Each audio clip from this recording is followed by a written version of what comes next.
This COVID-19 crisis really tested the ability of the hospital to be able to respond to every need every patient that comes to us presents.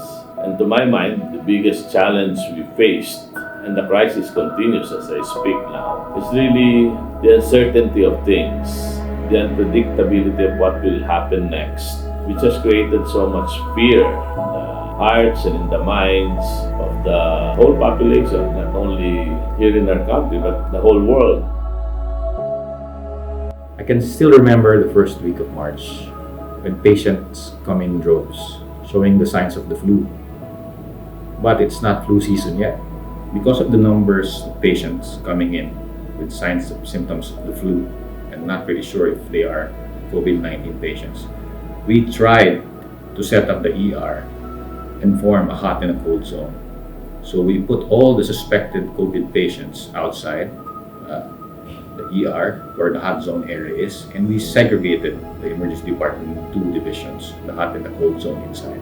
My first elderly patient who I saw with the symptoms of cough and fever. He was initially diagnosed with pneumonia.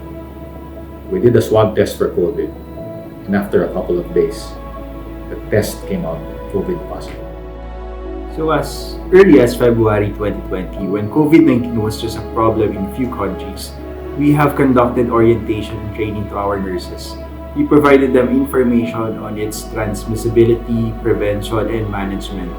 We focused on high-risk areas. We taught them how to screen, wear the personal protective equipment, disinfect, and provide them strategies on how to further prevent healthcare worker transmission.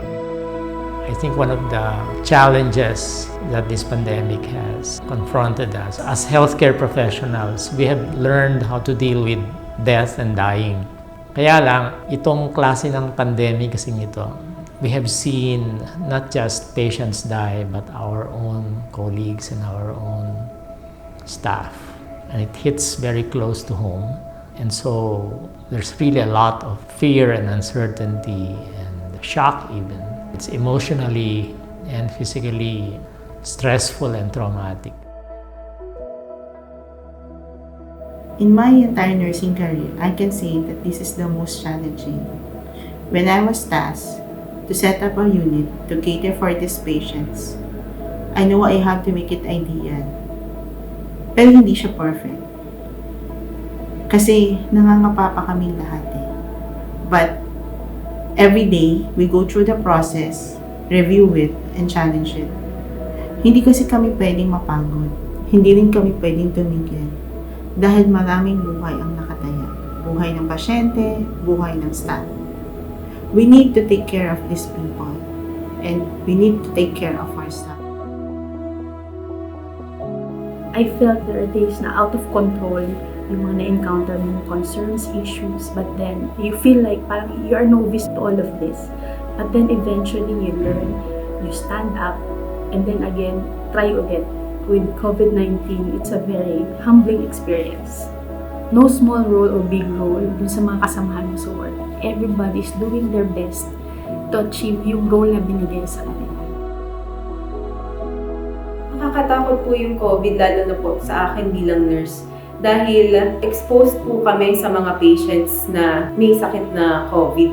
Araw-araw, gigising ka, papasok ka, tapos laging tumatatak sa isip mo, paano ang magiging takbo ng araw mo? Lagi mong naiisip kung meron ka na bang COVID, kung nahawa ka na ba. Mahirap siya kasi magsusuot ka ng PPEs. Full gear PPEs from head to toe. Tapos, napakainit ng PPEs. Hindi biro gumalaw, hindi ka makaihi, hindi ka makakain, hindi ka makainom. Minsan umaabot ka ng 12 hours kasi syempre, inuuna mo yung mga pasyente, imbis na sa sarili mo kasi mas kailangan ka nila. Ang pinaka-challenge talaga namin is mapalayo sa family namin. Alam natin na mahirap ang transportation. Once a month lang ako nakaka-uwi. Since nung nag-start ang lockdown, dito na ako nag-i-stay sa Asian Hospital. In this difficult situation, I have an option to give up. But I choose to work every day kasi nakakagaan sa loob na may matulungan kang patient. Every time na may makikita kang patient na aalis sa floor mo para umuwi sa kanilang family, may isip mo na may natulungan ka na namang isang patient para ma-reconnect ulit sa family nila in the middle of this crisis. This crisis had caused isolation between the patients and their families. I had this one patient who could barely speak because he was intubated, and I served as his connection to his family. Honestly, I'm scared, but I will not let my fears take over my call of duty. The lesson we learned from this pandemic is how to value your people. This includes providing them with personal protective equipment, giving them food, accommodations, and incentives. And at the end of the day, they are your real-life heroes. This pandemic has really made it clearer to me, to my mind, now more than ever, how the kind of work that you nurses do is probably the most noble, the most difficult, yet the most rewarding work anyone can choose to do. I'm so proud of having you Asian nurses, the frontliners in this fight against COVID-19. Commitment. This is the value that I've learned and witnessed to all the nurses here at Asian Hospital. Despite all the fears, they still come here to work. Because we believe that being a nurse is not just a noble profession, but rather it's a calling to serve everyone and all those who are in need. And I'm so proud to all of them. Nobody was ready for the COVID-19, but with the hospital management support, teamwork, dedication and vocation of our staff, we were able to face all the challenges in the emergency department. And with this, I have never been so proud to our team, our nurses.